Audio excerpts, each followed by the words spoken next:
This is Northport Now, where we bring you everything happening in and around our city.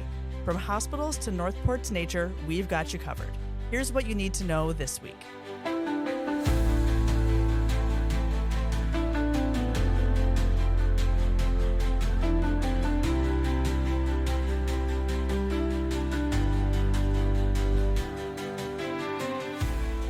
City staff and dignitaries attended the groundbreaking ceremony recently for the future Sarasota Memorial Hospital.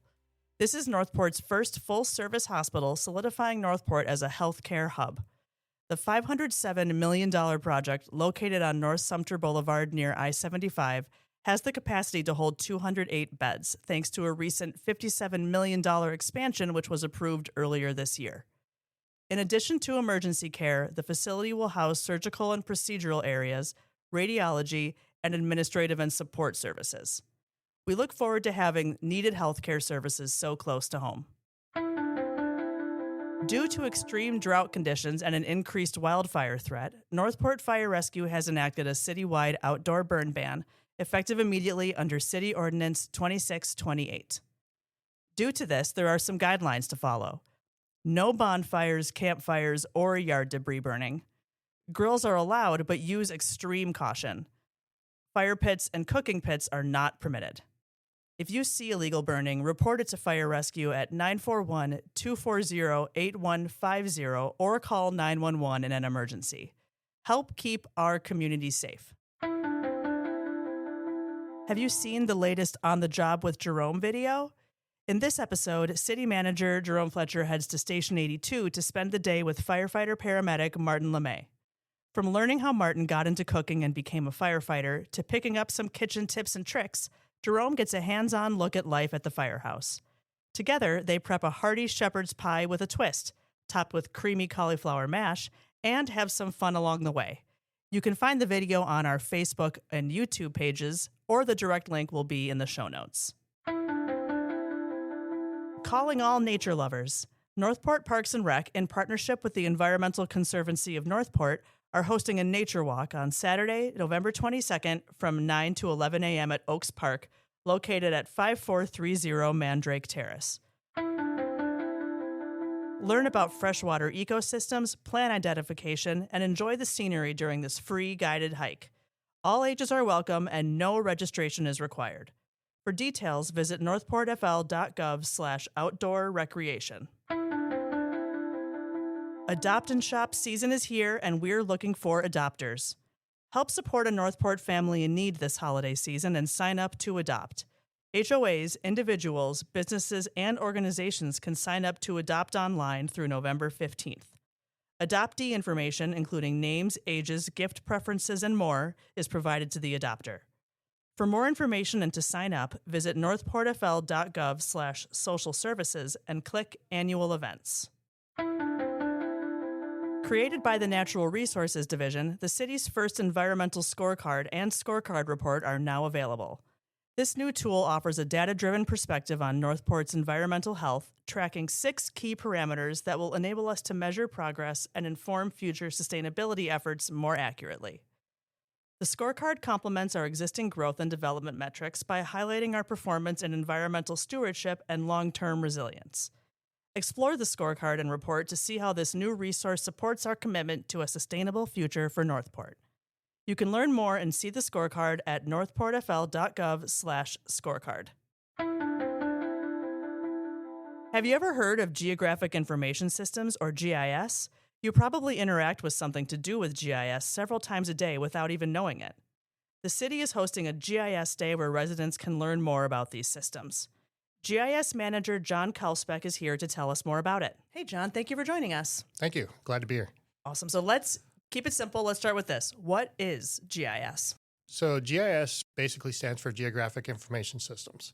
What it is for the city of Northport is basically digital transparency, and that's for city staff and the public. It's mapping software, web, desktop, and basically we can do reports and report back real-time analytics.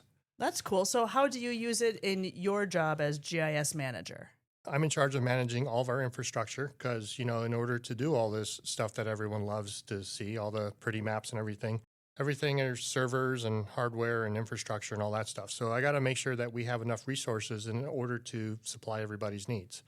And basically, I'm also in charge of like the training because people just, it's not something that's just out of the box type thing. Northport is basically its own, we're our own thing. So we use it in our own unique way. And here at City Hall, what are some examples of how GIS is used? So basically here at City Hall, so EOC during the summer, we use it for hurricane tracking. We use it for getting the message out to the public as far as like what your evacuation zones are. We will also create other like important pieces of data on the fly as far as like if we have any kind of important like damage assessment stuff. Those are other things that the public can report back to us. Public Works uses it in their own tracking their infrastructure. Utilities uses it on their own infrastructure as far as tracking like miles, water lines, number of fire hydrants out there for, the rehabilitation and their maintenance. So we can basically use it to track anything. Yeah, it sounds like it. And in, blue skies, I know it's super useful during, gray sky emergency things, but also it can be even just as basic as finding out what your pickup day is or fire hydrants or things like that. So one of the things that we also use it for is our North Report. That's our non-emergency reporting back.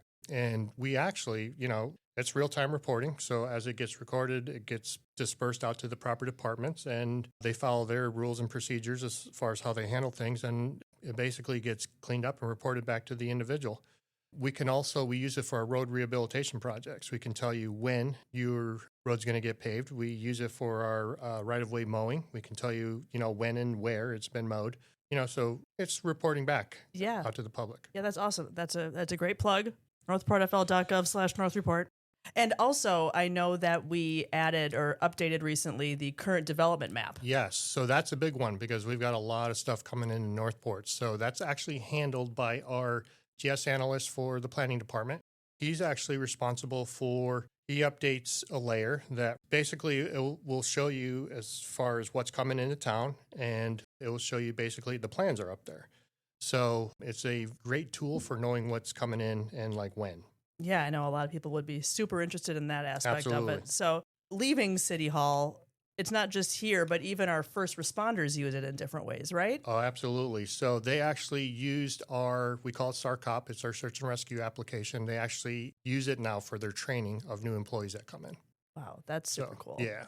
And we're actually starting to work more and more with the police department now on drones. With all the new updates and the technology that's coming in, we're actually working with the drone applications as far as so we can put them into GIS, overlay them on top of our stuff. So rather than just take fancy photos. Yeah, right. It's all interconnecting. Exactly. Very cool. So now that we know how it's used throughout the city, I know coming up is GIS Day. Yes. Right? Big deal. So tell us more about that. It is that time of year again. Yes. So GIS Day falls on Wednesday, November 19th. We are partnering up this year. We're going to do something a little different. We're going to partner up with other organizations. And we're going to hold our GIS Day open house on Monday, November 17th at the Shannon Staub Library on 4675 Career Lane from 1 until 4. It's over there on the library side of the building. So basically, GIS, the city's going to be represented by, myself. We're going to have a table. Natural Resource Division, Fire Rescue. They're all going to show their implemented dashboards on how they use it and how they record. PD's going to be out there with the drone van. They're going to be doing live drone demonstrations. I'm going to be focusing on the EOC side of stuff as far as because this is stuff the public doesn't really see. So we're going to give them a sneak peek of how we use it internally normally. So we'll have the EOC dashboard. Public Works is out there. They're going to have their dashboard as far as all their infrastructure that they're tracking currently out there. Utilities is going to have theirs. We're going to showcase the development tracking map as well. Mm-hmm. And also on top of this, Northport High is sending 3 students for their technology group. They are also going to have a table. They won some kind of a nationally recognized award last year. I don't know what, but so they're going to showcase their skills. Charlotte County GIS is going to be there. City of Venice is going to have a table. Sarasota County GIS and also Sarasota County Property Appraiser's Office is also going to have a table as well. Yeah, and so far I've got some response back from Woodlands Middle School. They're going to treat this as a informational field trip. So word is getting out there. Imagine School, middle school also. Anybody is welcome. We use this as kind of like our one day to show off as far as what we can do, how we're using GIS, and as far as how we collaborate as an entire group, because it's not just Northport hoarding, Northport data. We share our data with Venice, Sarasota County, and vice versa. So we have a network of GIS data and a library that we're trying to build back up. It's going to be a lot going on there. So, it's going to be a good time for everybody. Sounds like it. Yeah, that's going to be super cool. And it's great that we're integrating the tours for the kids now so they can learn about what it is. Because like you said, this is all in the background. They take for granted all the things that they use every single day. It could be a career path. Exactly. Absolutely. So, okay. Wait, actually, I also want to clear up. GIS Day is the 19th, but Correct. Your event is the 17th. That is correct. Okay. Yes. Okay. Just want to... Yep. Iron that out. We still have all of our applications available to the public on our I believe the page is out there on the flyer. Mm-hmm. The year that we had COVID, we have a real nice GIS Day intro video out there and everything as far as what we do. And I think that is a great starting place as far as figuring out if you don't have any experience in GIS. It's basically anything. If you have a mobile phone, you're probably using it. Yeah. So right. Yeah. It's everywhere. Exactly. Yeah. So, okay, my final question for you. What is one of the coolest aspects of GIS in your opinion? So in my opinion, I think it's the ability to do real-time tracking. Like, doesn't matter what it is. We can create a layer. We can create a web application. We can develop it within minutes and basically give the URL to anybody through a mobile device, and they can start recording back in real time like that second. Right. So right. It's the ability to report back to us, and then we can share that out to whoever needs to see it. Right. As I remember that when we were working in the Emergency Operations Center, the EOC, as you were saying, for Ian specifically, when I was in there, you guys were tracking the road closures and what couldn't be opened yet, what's still flooded. And we were providing super the helpful best in real alternative time routes, correct, yes. Yeah. So super helpful, not only in there, but to the whole community so they know where they can go. Absolutely. So this is a big deal. It'll be an awesome day for GIS Day. Oh, yeah. You always make it great, John. Looking forward to it. Thank you so much for joining us today. Thank you. Appreciate it. Thanks for tuning in to Northport Now. Please be sure to check out the show notes for links and more details on everything we covered today. Have a great week, Northport, and don't forget to stay informed, stay engaged, and stay connected.